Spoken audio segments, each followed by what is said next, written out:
ପଦ ବାକ୍ୟର ପ୍ରତ୍ୟେକ ଅଂଶକୁ ପଦ କୁହାଯାଏ।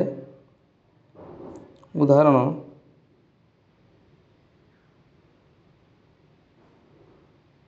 ଛାତ୍ରମାନେ ବିଜ୍ଞାନ ମେଳାରୁ ବସ୍ରେ ବିଦ୍ୟାଳୟକୁ ଫେରିଲେ।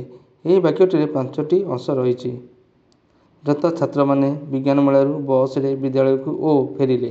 ଏଗୁଡ଼ିକ ଗୋଟିଏ ଗୋଟିଏ ପଦ।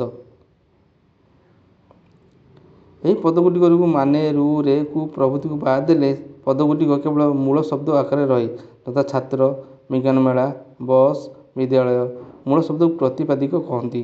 ଏଥିରୁ ଆମେ ଜାଣିଲେ ଶବ୍ଦ ବାକ୍ୟରେ ବ୍ୟବହୃତ ହେଲେ ତାହାକୁ ପଦ କହନ୍ତି।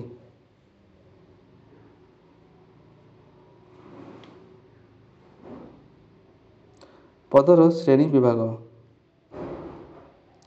କହିବା ଓ ଲେଖିବା ବେଳେ ଅନେକ ବାକ୍ୟ ପ୍ରୟୋଗ କରିଥାନ୍ତି।